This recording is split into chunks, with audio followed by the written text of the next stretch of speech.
I hereby call the May 20, 2024 Planning Commission to order at 6 p.m. Madam Clerk, would you please do a roll call? Commissioner Glenn, Here. Commissioner McCabe, Here. Commissioner Scoggin, Here. Commissioner Cohn, Here. Commissioner Fernandez. Here. Thank you. Commissioner Allen, Here. Commissioner Shane. Here. We have a quorum. Everyone is present. Thank you. Okay, on the approval of the agenda, are there any additions or changes to the agenda? Okay, any objections to approving the agenda as written? Hearing and seeing none, agenda is approved. Commissioner Scoggins, would you lead us in the pledge, please? Madam Chair, Yes. Alex Strawn, Planning Director. I do just want to note for the record, especially since we have a quasi-judicial item tonight, that Commissioner Fernandez is on his way in a vehicle and on the phone. Okay, thank you.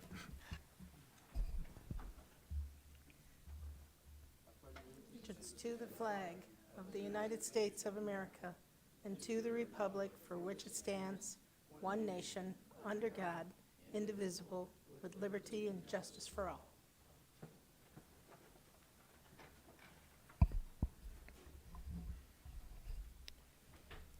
Okay, on our consent agenda today, we have the regular meeting minutes from May 6, 2024. There's no introductions, so are there any additions or changes to the consent agenda? Any objections to approving the consent agenda as written? Hearing and seeing none, the consent agenda is approved. Okay. That takes us down to audience participation. So at this time, members of the audience may speak regarding any topic that is not on the agenda for public hearing. If anyone is on the phone and wishes to speak, press *3. And when you come up, please sign on the sign-in sheet. State your full name and spell your last name for the record. Is there anyone on the phone? Okay, is there anyone present that would like to speak? Okay. Any objection to closing audience participation? Last opportunity. Okay, hearing and seeing none, audience participation is closed. That moves us to our public hearing, quasi-judicial matters. For the commissioners,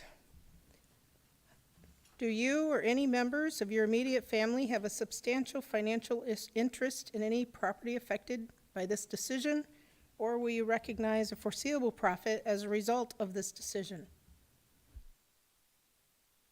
Okay, and Commissioner Fernandez, unless I hear from you, I will assume it's a no. Roger that. Have you received or otherwise engaged in ex parte contact with the applicant, appellant, other interested parties, or members of the public concerning the application either before, during, or after this matter was submitted for decision? Okay, there's none. Are you all able to be impartial in this decision? And everybody said yes. All right, thank you. Okay.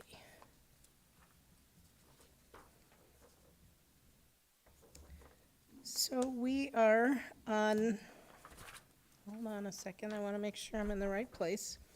All right, resolution 24-10, a variance in accordance with MSB 17.65, variances.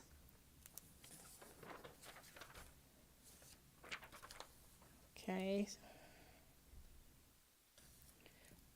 Tony and Jennifer Luton requested a variance from the 75-foot shoreline setback and a 25-foot public right-of-way setback requirements under MSB 17.55 to allow for construction of a 28-foot by 32-foot single-story cabin at its closest location, 21.9 feet from the shoreline of Big Lake and 10 feet from the east lot line, which is also the west edge of the public right-of-way.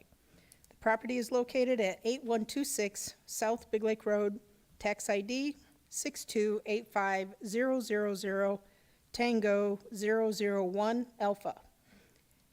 The applicant is Tony and Jennifer Luton, and staff is Miss Peggy Horton, our current planner.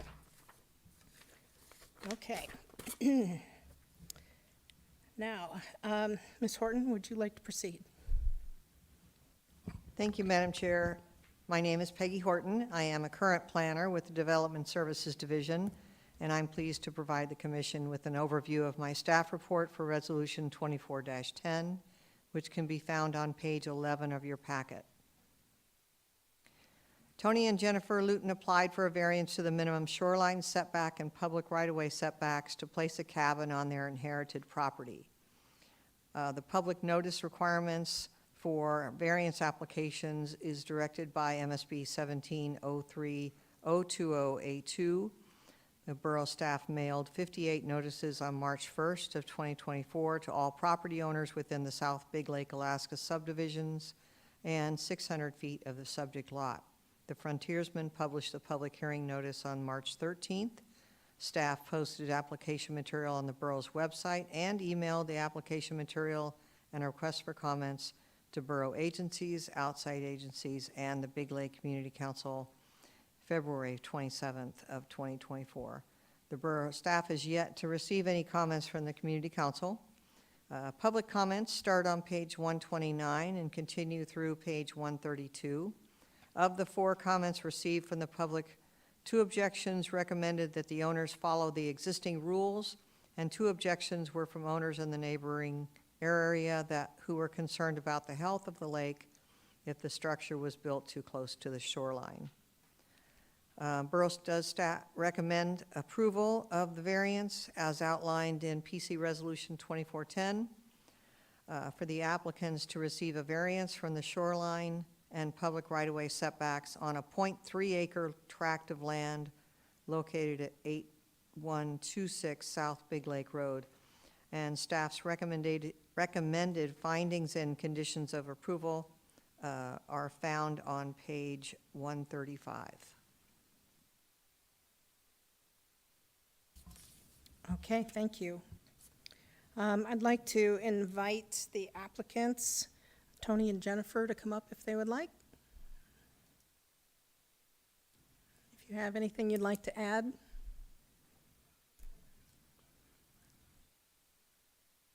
Thank you, Peggy, very much. Commissioners, thank you for considering this variance. I'm here to answer any questions you may have. Okay, would you like to add anything that she had on the report so far? I would just add that we recently had a public use easement vacated from the property as well. Okay. All right. If there's nothing else from staff or the applicant, then at this time, I'll go ahead and open the public hearing on Resolution 24-10. If there's anyone on the phone who wishes to speak, press *3. Is there anyone on the phone? Okay, is there anyone in the audience that would like to speak on Resolution 24-10? Come on up to the front, sign the sheet. Please state your name and read or spell your last name for the record.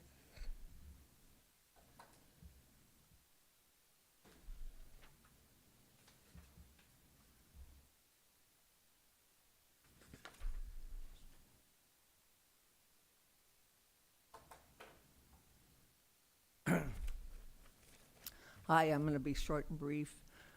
Good evening, Chairwoman Cohen and Planning Commissioners. My name is Jean Holt, and I have been a concerned citizen for Matsu water bodies over the years. I am in opposition to the variance. This This application of South Big Lake Road for a variance should not be granted. It already has a legal non-conforming status of a existing footprint of 320 square feet. The cabin can be torn down and replaced within the footprint. Instead, the applicant is asking for a variance to increase the footprint to 896 square feet, 3 times more the size of the existing cabin. The application mentions that if unable to obtain a variance, the property is unbuildable. This is not true, as I just stated previously.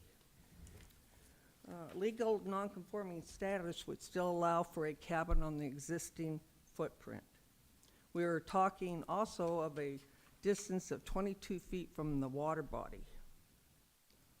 This is wrong. I'm not going to get into details about the borough. I don't think you can make a wrong into a right. And asking for a variance, and then to eliminate the 25-foot public right-of-way, and we need to step up and protect our water bodies. Thank you for the opportunity to comment. Thank you. Is there anyone else that would like to speak? Okay, has anyone called in? All right. Hearing and seeing no other persons to be heard, is there any objection to close the public hearing?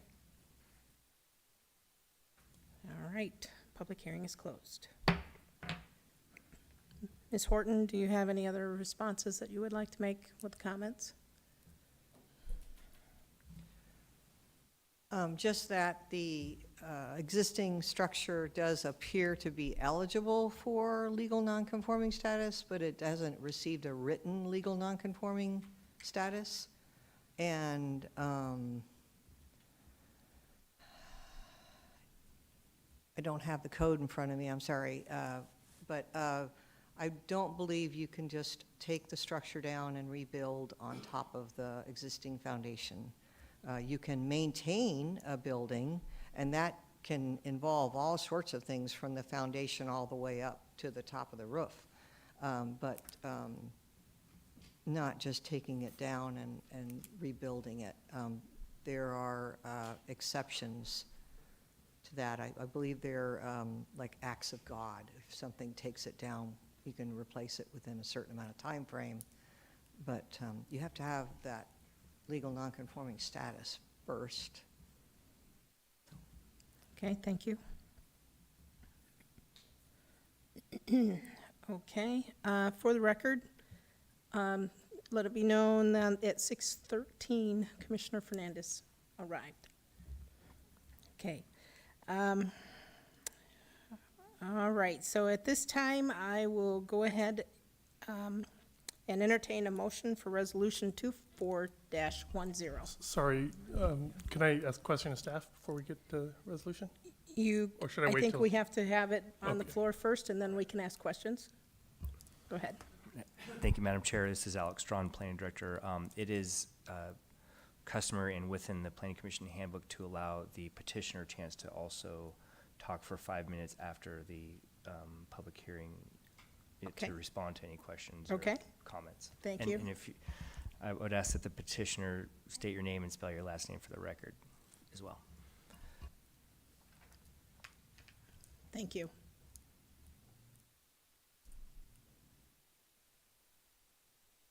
My name is Jennifer Leeton, Luiten, and I would just echo what Peggy said. The structure that is on the property it wouldn't be salvageable to try to fix up or maintain. It was in very bad condition. Okay. All right. So at this time, I will go ahead and entertain a motion for Resolution 24-10. Commissioner Glenn. I make a resolution for 24-10. Is there a second? Commissioner Shane, I'll second. Okay, I'll open that for discussion. Go ahead. Thank you. This is Commissioner Allen. So, Peggy, I'm sure you'll recall probably, I don't know, maybe it's been a year ago, but we dealt with a requested variance on Big Lake, and it was an island. And to me, that posed a much more sort of dangerous condition, at least environmentally. And we had really sort of rigorous discussion about that issue, both with the public and with each other. And ultimately, I think we were unanimous in denying the variance. But then the applicant appealed, and we were resoundingly reversed on appeal. And so I'd like to know from your perspective, how is that situation different than this one? So one difference is that it was on Finger Lake, but that's okay, it's still an island. It was a small island. The gentleman had started construction of a structure, and the community made it known to us that he did that, and so we issued a violation complaint, or they issued a complaint, and so we looked into it. And he stopped the construction and went through the variance. He was doing a different kind of wastewater. He was doing something so that you would, I believe, you had to take the waste away, although it was composted, but you had to take the waste away. And he was willing to do that. In this one, they are intending to do an Advantech type wastewater system. It's an engineered system. It requires maintenance, and I've seen them done on Lazy Mountain, where you don't have the usable area for a leach field and a septic tank, but you have this system where it's a filtration type system, and it does require lots of maintenance. So also on the other one, there are some differences. On his, he brought his property up on stilts. I don't really know the reason why he did that, but he did. It might have been the topography, but that's not what is being proposed here. This is going to be some sort of foundation like a regular house. For that one, access obviously wasn't available by road, except you could get there through the state park. I think that's a state park there. And the differences other than that, we did not have the outcry that one had from the public. We did get 4 objections, as I explained, but that one got lots more. I think those are the differences. Thank you. Hi, Madam Chair. Thank you. Alex Strawn, Planning Director for the Matsuc Borough. I guess I would say that I don't think it's a good idea to really start diving into other quasi-judicial items that were approved or not approved at this particular hearing.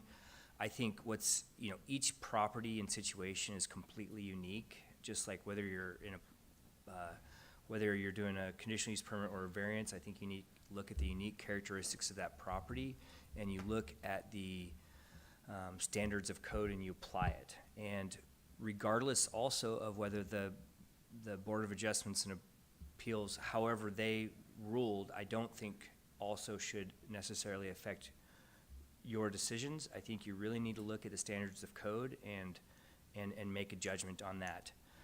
They could have gotten it wrong. Your job is to look at the code and apply it to this unique circumstance. So you, Commissioner Allen, again, you don't believe that that earlier opinion has any precedential effect on us at all? Certainly, I think older cases, you can take learning experiences from them, but I don't think it's wise practice to hash out old cases and decisions in your decision-making process today. I think you really should go by the standards within code. Madam Chair, Yes. Commissioner McCabe, so we're talking, we shouldn't be dealing with past situations, but not long after I came on the commission, not even a year ago, we had the resolution before us from the Assembly for us to address over 800 properties in the valley that are not within the 75-foot requirement. And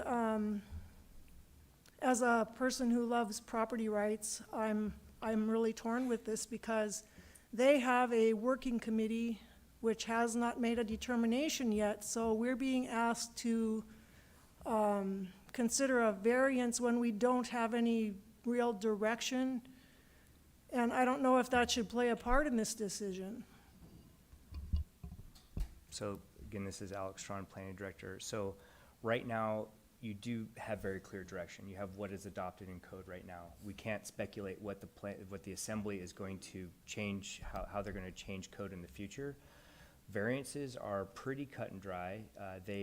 Our Borough Code 17.65 very closely reflects state law and what types of standards you apply to a variance. So there has to be something unique about this property as far as something about the shape of the property that makes it so they couldn't otherwise build something that's regularly enjoyed by others in the surrounding area. I mean, you have these very sort of cut and dry standards that are adopted, and we just can't base our decision based on speculation. And I will say, you know, the 800 or so properties that are built too close to the water body, probably a small percentage of them would qualify for a variance. Many of them are just built illegally and would not qualify for a variance. So the idea is that you have to really look at that specific property and see whether it meets those standards or not, and that's what we're doing today. So as a follow-up, can I ask if you know what percentage of the 800 and some properties actually obtained a variance? So that question has been asked. We unfortunately, you know, we have issued many variances throughout the years. It would take considerable amount of staff time to actually gather up all of those variances and digitize them and enter them into a way that can be usefully shared. And we have not done that at this point. And one last follow-up, I just want to say to the petitioner that if it were me who had that piece of property, I would definitely want due consideration on my property, and I empathize with the situation that they're in. Commissioner Glenn, through the chair. So this to Alex, if we give them a variance, is that property financeable? Down the road, if she decides to sell that property, is it financeable? So I am not from a financial institution, but I can share with you my understanding of how it works is that, yes, if a variance were to be granted on this property, that financial institution would be able to have that piece of paper that says that this is legal now. It is now legal under Borough Code and been granted a variance, and that would be financeable, yes. Thank you. Commissioner Scoggin to the chair. I guess I look at this as, we shouldn't be focused on the one, they're non-compliant. This applicant went in, they're trying to become compliant and follow the rules, and apparently they met the expectations of the borough, and it fits the property. I think we're maybe overthinking this one a little bit more than we should. That's all. Commissioner Shane? Yeah, Commissioner Shane, through the chair, Ms. Horton. Just a couple of questions, just to clarify a few things. looking at the topography of the land and just how everything seems to be set up, as well as it being I believe it was 0.32 acre parcel. It's a pretty small parcel, as well as looks like a difficult place to set something up within the easement. It was stated that it is possible to build further back without interfering with the setbacks, if I recall correctly. Is that true in your opinion? Through the chair, no. There is no buildable area on this property. The entire property is encompassed by that 75-foot setback because it is 63 feet wide, I think it is. So there is no buildable area on the property legally. The 10-foot, or I'm sorry, the 25-foot public right-of-way setback, because there's a public right-of-way on the adjoining property, there's a 25-foot setback, and there, the intent is for this house to at least meet the 10-foot setback to a property line, but it's not going to meet the 25-foot to the public right-of-way, and it's not going to meet the 75-foot to the shoreland. Okay. Through the chair, I also have another follow-up question. Do we have any studies showing, we obviously, are going to have a larger footprint of the property, but is that footprint going to affect things per any of our studies that we have any more than what the house or the cabin that's already on there? So I am not an engineer and Yeah, I'm sorry. didn't I did ask them, the applicants, to look at the Big Lake Comprehensive Plan and the best management practices for building along water bodies that the borough has created.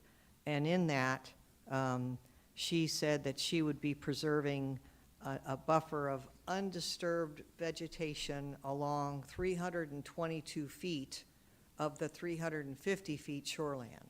So that's at least something and that she intends to do.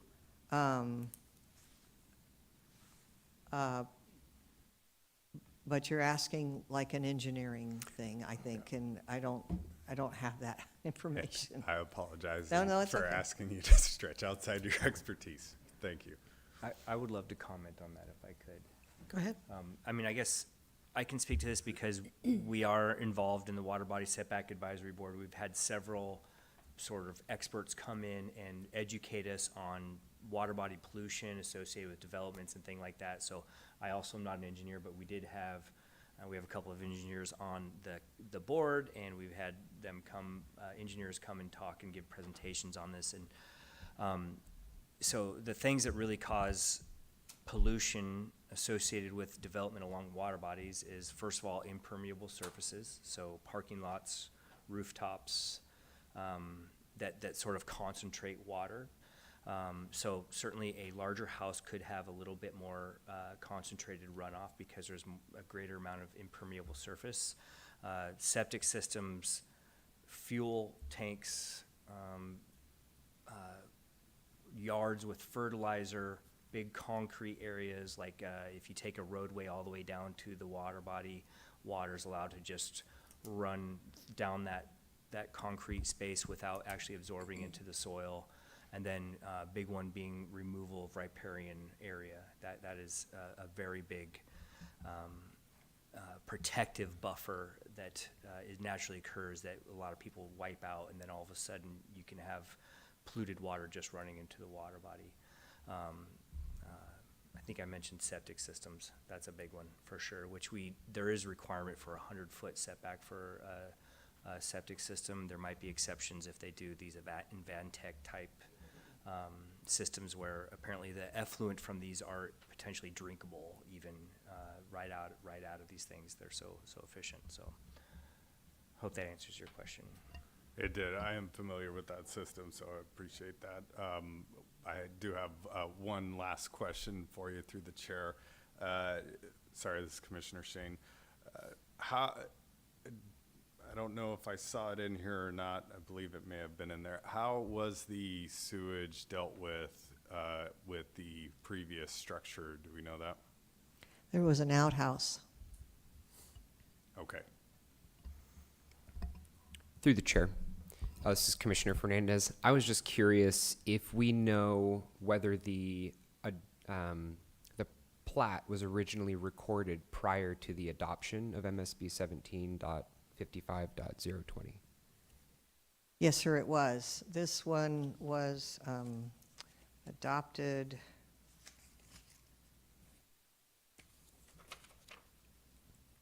Big Lake subdivision initially platted in 1963 before the borough was a borough. And so before the setback and lot size regulations were established, it was done by the state. And the state did create this tract of land, and they leased it for several years. And then it was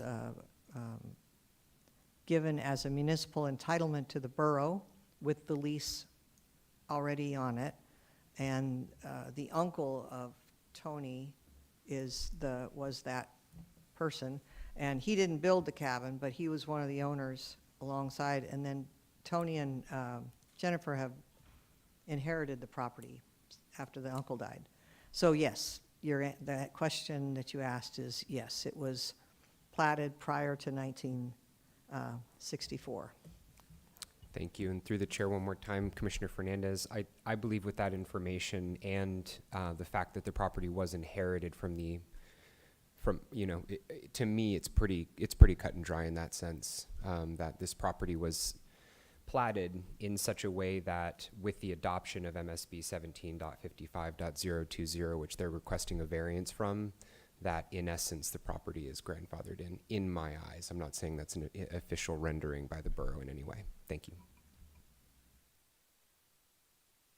Any other comments? Okay, I have a couple of questions myself, because I am on the Water Body Setback Committee as well. The minimum riparian buffer that we're looking at is 25 feet. Is this a possibility in this property?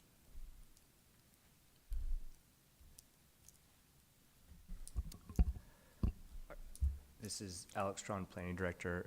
Are you asking whether this board can impose that as a condition No, of the I'm variance? asking if it could happen, if it could on this property, because once the decision is made from the water body setback and it goes to assembly, then that would have to be possibly possibly an issue. And there are other parties that are looking for, they're looking for the ability to be able to build in these areas like this. So I'm just concerned with if the riparian buffer is how large of a riparian buffer is possible on this property? That's my question. So I will say that if this variance is granted, this is a variance from the rules. Yes. So they will not be subject to the 75-foot water body understand. setback. So if there is a rule that requires a riparian buffer for houses that go closer than 75 feet, it wouldn't necessarily apply to this one because they have a variance from the rules. But, I mean, I guess the question is there 25 feet separation between the water body and the structure currently? Yes, and we know that it's not, right? That is correct. It is not. I believe what they propose is a 28-foot by 32-foot single-story cabin. At its closest location will be 21.9 feet from the shorelands of Big Lake and 10 feet from the east property line. Okay, one of my other questions I have is we're looking at high water lines. As the consideration before we're in the water body setback, we're looking at high water lines. Is this a high water line or is this the typical water line? And I'm sorry, I don't have the specific, but is this classified as a high water line that you are measuring from? This is the ordinary high water line. It would be the high water. Okay, thank you. Okay, Does anyone else have any questions? Okay. If there are no other questions, are there any amendments? No questions, no amendments. All right.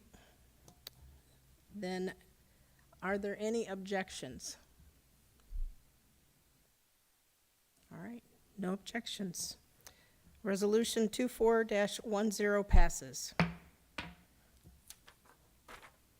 We'll move to the public hearing legislative matters. Resolution 24-07. Resolution of the Matanuska-Susitna Borough Planning Commission recommending the Assembly direct staff to assist the South Connect River Community Council in developing a special use district. Staff, Alex Strawn, Planning and Land Use Director, and Julie Spackman, Long Range Planner. Alex and Julie, if you would like to proceed. Okay, so I'm going to start with the staff report, and I'm hoping that Julie will come save me if I, get a little bit lost or off track. This is being brought to you today because Borough Code requires that the Planning Commission make a recommendation on any request for special land use districts.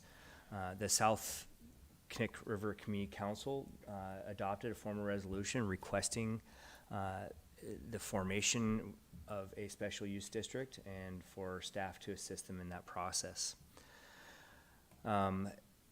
If we do go down that road and a special use district is developed, then before it or ultimately it would become a part of Borough Code under Title 17. There are many special use districts in code already. We have everything from like Talkeetna Special Use District is probably our most detailed special use district that we have, where they have requirements for floor area ratio, they have signage requirements and lighting, and it's very specific and detailed, and it has sub-districts, and it's very comprehensive. We also have some very basic special use districts that have just a couple of laws that are different or in addition to what's already in Borough Code. So what the actual restrictions would look like would absolutely be up to the community. And ultimately, it would come back to the Planning Commission and be adopted by the Assembly. Years ago, in 2009, the Planning Commission actually adopted some guidelines for what the SPUD development process should look like. And the Planning Department created a memorandum that sort of summarizes what the Planning Commission had recommended. This resolution that is before you recommends that to the Assembly that staff be assigned to help the community develop a special use district, and that they follow the guidelines that were approved by the Planning Commission. Or actually, that they follow the guidelines that are in the Planning Department that are actually based on the Planning Commission resolution, so the Planning Department guidelines. I have had an opportunity to read the guidelines. I do have a couple of concerns with what's in the guidelines. If we were to strictly follow what's in the guidelines, if we were to adopt this resolution, I would recommend that a minor change be made to the resolution to not strictly follow the Planning Department guidelines that are in the packet associated with this. And I can go over what those concerns are if you're interested. But I guess I would recommend that in the final whereas, which I don't have in front of me. I printed it out, but it's upstairs. You want that one? Is that it? Yeah. Or it's actually, it's right here.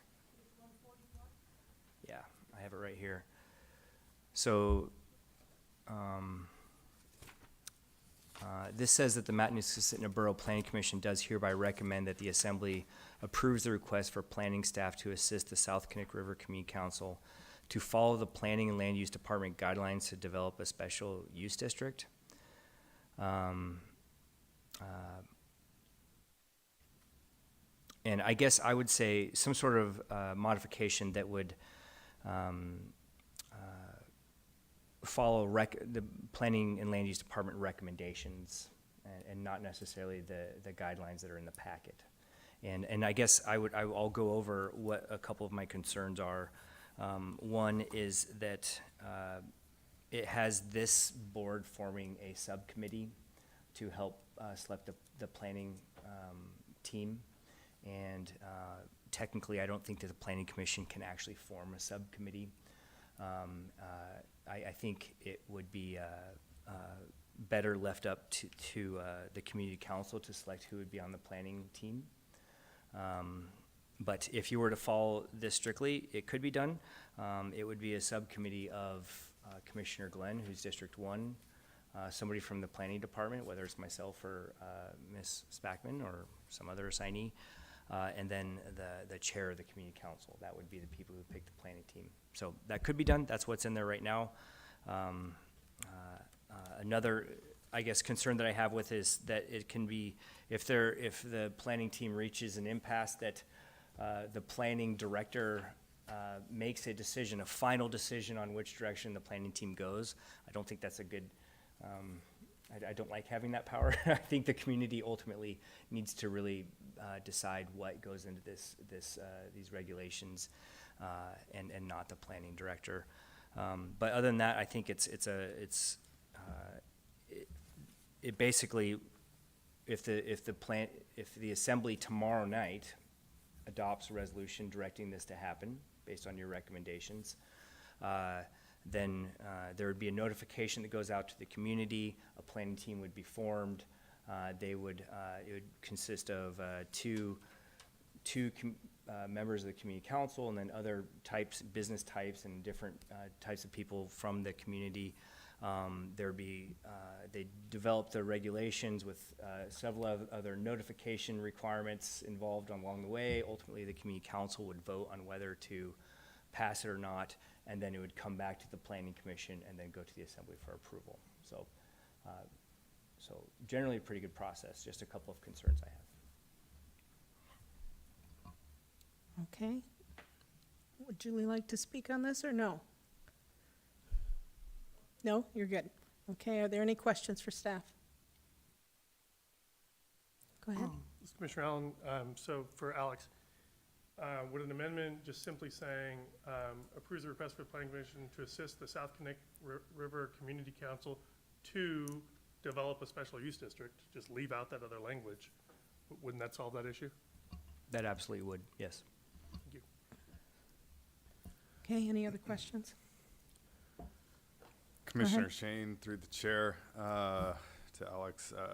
So you said part of your concerns are whether or not we can even set up a subcommittee for the Planning Commission? That's correct. I'm sorry, I guess, is it just legally we cannot, or? So I have been told in the past, my recollection is that the Planning Commission or other borough boards do not have the power to form a subcommittee that has decision-making authority. That's not an ability that has been granted to the Planning Commission. Okay. Yeah, that the Planning Commission can make decisions, but they can't form a subcommittee to then make decisions without a quorum of the Planning Commission. So, this is,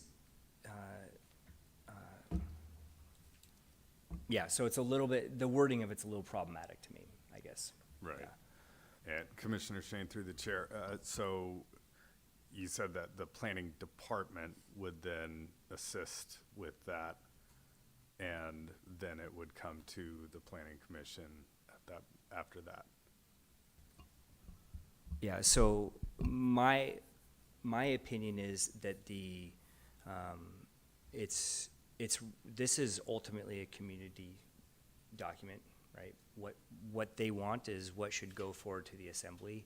I like the idea of the community council being able to select the members of the planning committee. Yeah, okay. Thank you. Commissioner McCabe, Go ahead. to Alex. So what wording do you recommend for a amendment to this resolution? Yeah, and so we're getting into nitty-gritty of amendments here, and we haven't had We're not public there hearing yet. yet. But, yeah, so I guess I was just expressing my concerns with this a little bit, and maybe when we hear the public testimony and we can get into amendments, I can help craft things. And I would like to just remind that we do have legal here, so if there's any questions that you might have like that we can always lean on Aaron, right? Okay. Okay. Are there any other questions? Okay. Then let's see, I would like to invite the applicant, Keith Crocker. And if you have any or if you would like to. Actually, not me. It's not. What was the name again? I think I have it wrong. Because it's not even on there. Can I have your name, please? Sorry. So my name is Craig Price, and I am the president of the SKRCC Community Council. I'm sorry, Through the- could you turn through your the mic chair. on? Sorry, I was writing. Nope, push the button. There you go. Ah, there we go. Thank Okay. My name is Craig Price. I'm the president of the SKRCC Community Council. Yeah, come here to speak to you guys tonight about our special use district application. So, good evening, and thank you for having us here to speak to you tonight. It is our community's desire to have a special use district formed. I'm a resident of the SKRCC area. I have been since 2010, and I've been a resident of the state for 42 years. Since I was selected to present tonight, I'd like to just go ahead and launch right into it. Within this beautiful borough in which we live is the South Connect River Community Council area. This scenic gem is treasured by many. The Community Council has identified through its comprehensive plan aspects that we value as priorities for living within this area.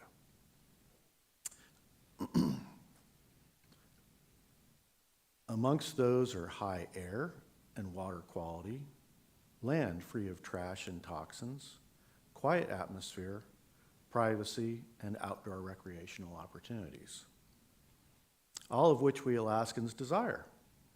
While growth and development are inevitable, we prefer changes be made with the wishes of the community input and guided by our borough representatives.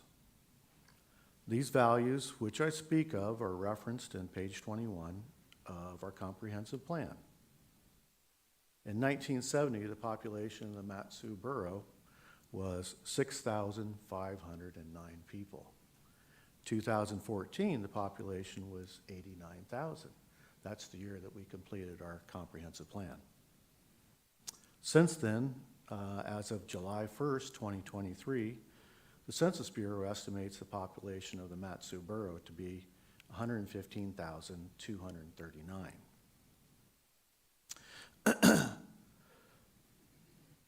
This is the fastest growing area of our state.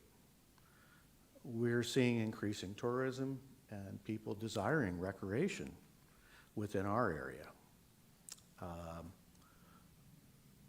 People want to experience the beauty and the diversity and the scenic nature, the wild nature of our valley.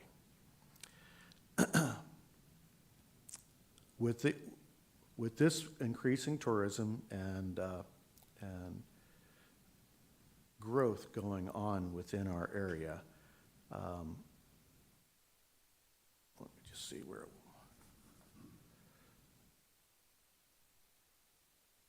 We'd like to have more say and compliance to minimize the impacts of this change. The comprehensive plan and this beginning of the SPUD process makes known our community's wishes for ongoing growth within the SKRCC. We'd like to be able to take the next step in guiding this growth. The SKRCC comprehensive plan will be our foundation to this special use district, which is actionable beyond our comprehensive plan's statements. I believe that everyone here would like to have some say in how they themselves, their friends, their families' safety, mental, physical, and economic well-being is impacted by past, current, and future change. Change is inevitable. It will continue. We know we're going to continue to have growth. This SPUD is a tool which we hope this body and the Assembly will grant us the resources and the guidance and vote of confidence regarding our community's desire to have a say in matters which affect us all. Thank you. Thank you. Are there any questions? Okay, thank you very much. This time, we'll go ahead and open the public hearing on Resolution 24-07. If there's anyone on the phone who wished to speak, press star 3. Nope. Okay. And I do have a sign-in sheet. Okay, so we'll go ahead and start with Amy Reed. If you would like to testify, come on up. And please state your full name and spell your last name for the record. Is this on? Oh, yeah. Can you hear? Yep. Amy Reed, R-E-A-D. And I live on the Connect River Road. I'm actually an original homesteading family from there, so we got to enjoy it when there was not even electricity. So thank you all so much for taking into consideration our request. We really do value our lifestyle and the beautiful community that we have out there. We have a lot of wonderful neighbors that are looking for the same, be able to help preserve some of what we value. And so we really appreciate your consideration to let us move forward and support us to maybe help affect this change. So thank you. Thank you.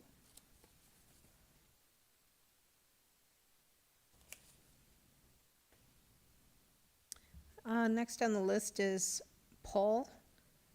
I'm sorry, I can't read your last name. Hauser. Could you spell your last name for us, please? Yes, I'm Paul Hauser. I live on Connect River Road. I've been a resident out there since 1993 when the road was real narrow and gravel and very few neighbors out there.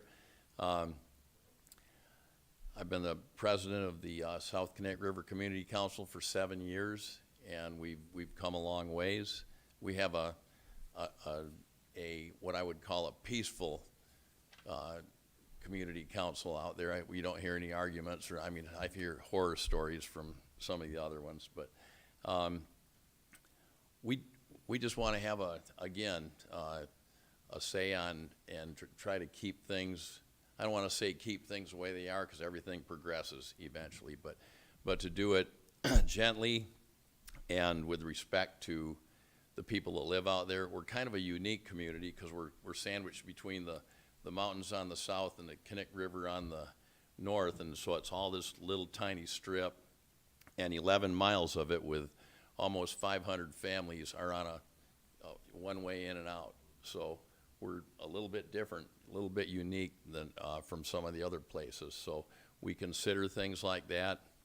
We're in the process of working on our emergency situations out there with our community council, and again, just to keep things clean and neat, keep property values up, respect for people, and we understand that we have a beautiful place. I mean, the Connect Connect Glaciers at the end of our road. And we've got the scenic turnout on mile 7, which we paid for and put in so people could get off the road safely and enjoy that glacier and see it. So we just like to have the ability to have a say in what's going on out there, because again, we're a little bit more unique than some other places, and we'd like to preserve that as much as possible. So thank you. Mr. Hauser, would you please spell your last name? I'm sorry, Houser. Okay, thank you. Okay, and next is Jen Malich. I believe that's it? No, I had it terrible. Sorry. Good evening. My name is Jennifer Mezich, Mezich, and I am a community member at the end of South Connecticut River Road. I'm a newer member. I've only lived there for about 8 years. I moved my family out there to a smaller community. We know all our neighbors, we get along, and we really have created a mindset where community matters and our neighbors matter, and I wanted to have that instilled in my children. I am very excited to be able to hopefully participate in this special use district going through so that we can maintain that place, the tranquility, the peace, the recreation, and really having that true community sense and having the ability to continue to have a growth, but also maintained and I guess controlled, I guess is kind of the word I'm looking for. And I really thank all of you for taking in consideration our request. Thank you. Thank you. Next person I have is Zoe Baker.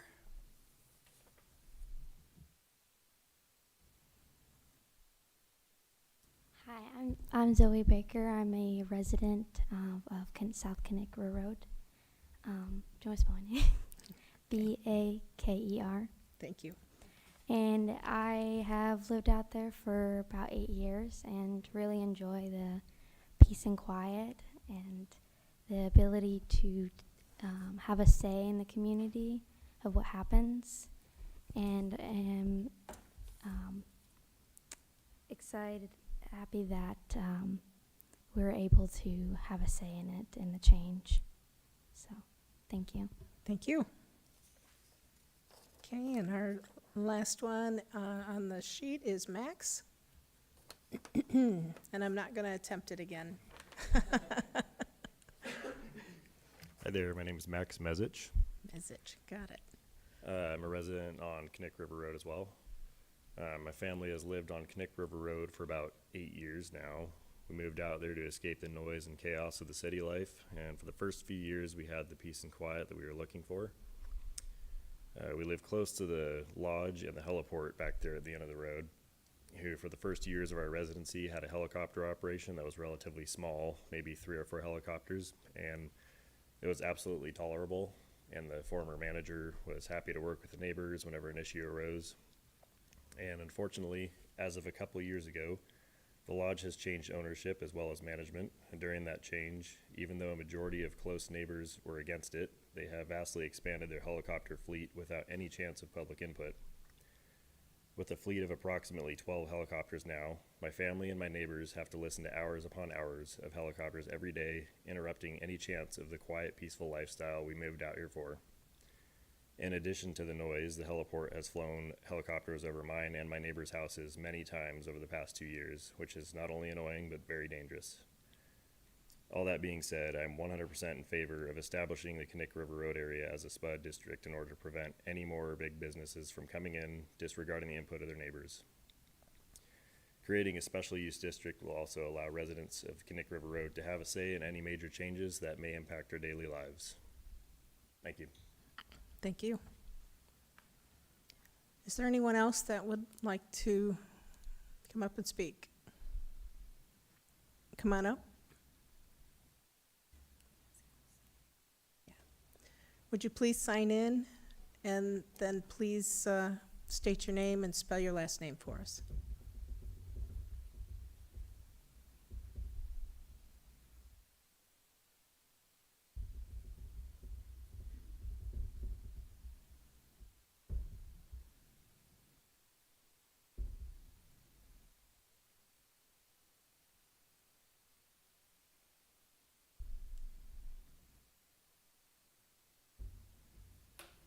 Hello. Do I have to press this or no? Nope, it's on. Okay. My name is Joseph Plummer, Plummer. My family and I, so it seems like all the people who spoke were the only people that live further toward the end of the road than we do. We moved to Alaska in 2016, and we spent a couple years in Eagle River, but we were looking for something quieter. So I commute to Anchorage for work. My wife has as well for many years, but we prefer the quiet surroundings there. And yeah, as Max said, it's changed a lot recently. Seems like most people are really good neighbors and they're, concerned with what their neighbors think. That's not so much the case now at the end of the road. And I work in aviation, so I'm kind of used to the noise. But this year, I've even noticed it's a lot, and commute a long way because I appreciate the lifestyle out there. So I've got a lot of kids, and I'm just trying to have a certain kind of lifestyle, and it's become hard. So it'd be nice if we had some say that had a little bit of teeth in what happens going forward. So that's basically what we're asking for. Thanks. Thank you. Is there anyone else?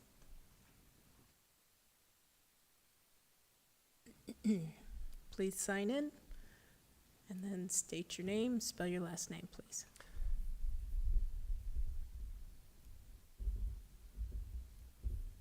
My name is Michael Baker.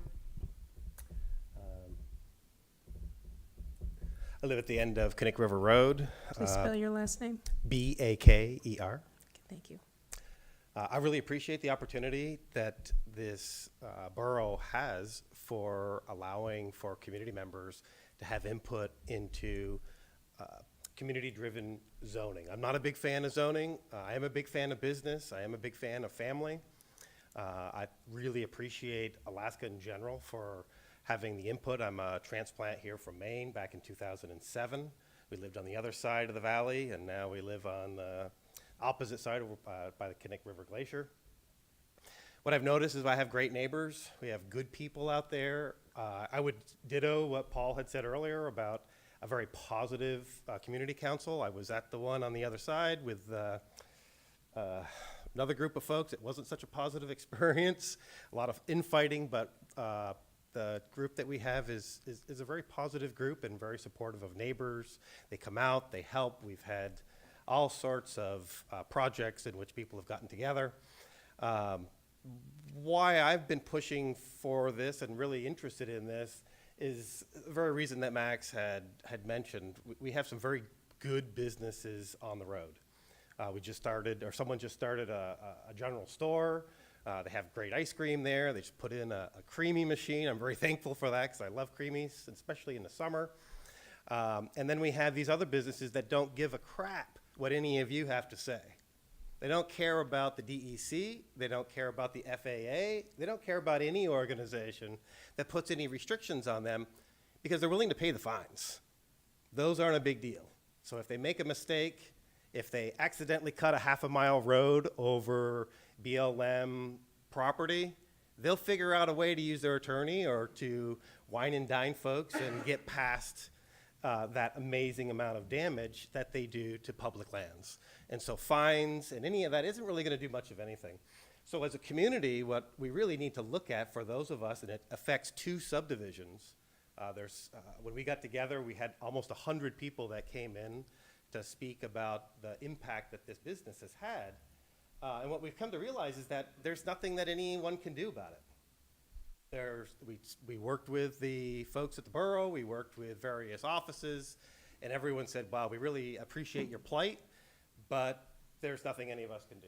So to avoid this type of problem with other businesses coming in, and certainly to ensure that other areas of our community are as heavily impacted by what would be considered in Anchorage an industrial operation, the SPUD gives us a little bit of hope to be able to craft our future a little bit more and perhaps have a little less impact on the rest of those that live out there. They don't have to suffer what we've had to suffer. Thank you. Is there anyone else? Come on up.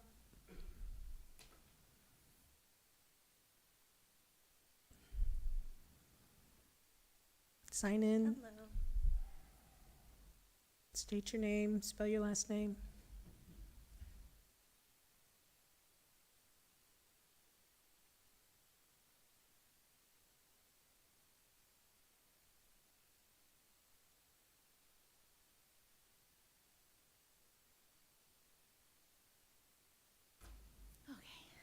My name is Marietta Plummer, and it's You can pull that down. Go ahead. Plummer.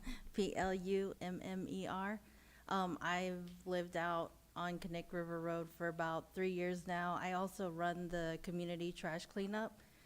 We picked up a lot of trash over the last couple of days, and I have seen the area change just in the amount of time that I have been there. I have read the full comprehensive plan because I had to do a big paper assignment on it. It's a very interesting read, and it does show our values and what we want to preserve. We have salmon spawning right all the way back, and I think we do need to protect the area. I just want to read something really quickly that I wrote a while back. Why do some look upon this land, admire its beauty, and question how they can protect it? Be good stewards of one of the last existing glaciers and good stewards of the earth. And others look upon this land and see a vision of greed and exploitation. I will never understand it. Like I said, we've got fish back there. I do a lot of work to clean up and make sure dangerous things aren't going into our waterways. And I do think it is an area that we all need to be mindful about and try to protect some of what we have back there. Thank you. You're welcome. Thanks. Anybody else? Okay.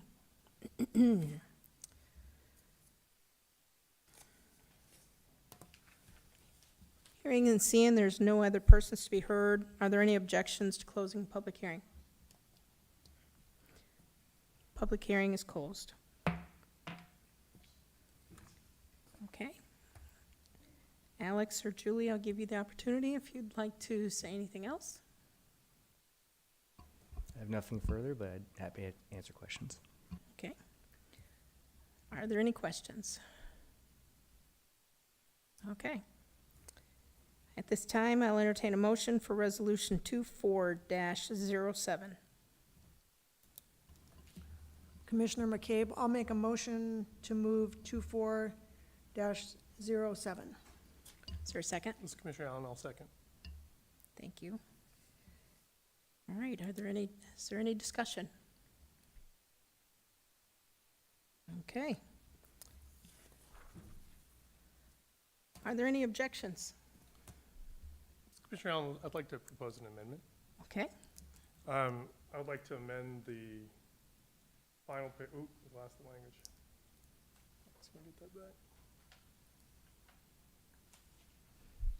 I would amend the bottom of page 1 and the top of page 2.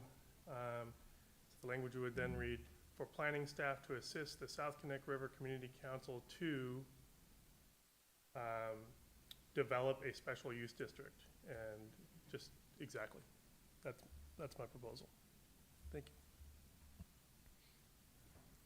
you. Okay, so there's an amendment on the floor. I'll second his Okay, motion. thank you. You got that? All right, are there any objections to the amendment? Okay, then the amendment passes. Okay, so now are there any objections to the resolution as a whole? No objections, so the resolution 24-07 passes. Okay, we will move on to commission business. Is there anything that you would like to discuss, Alex, with upcoming business? Yeah.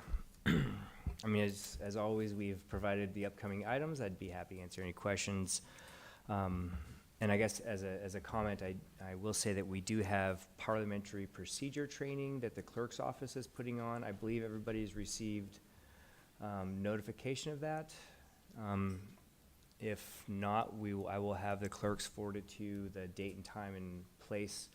The clerk's and attorney's office are putting on parliamentary procedure training. They're going to talk about some Open Meetings Act, and it should be very helpful and useful.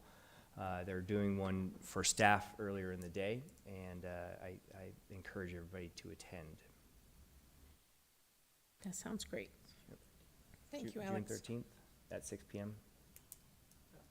I believe it's June 13th at 6 p.m., but we will send out an email with a flyer for that. Thank you. Okay, we'll move to director and commissioner comments. How about we start down with Commissioner Shane?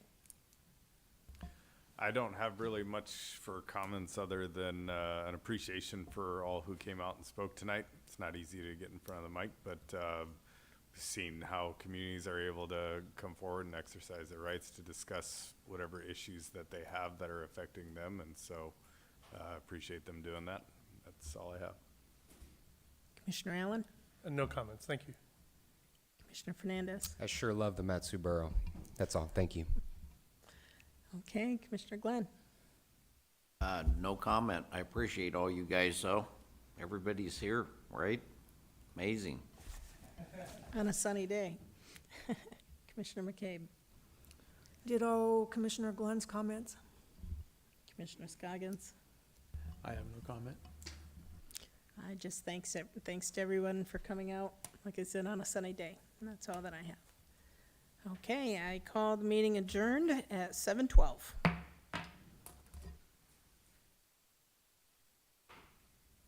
You will now be disconnected.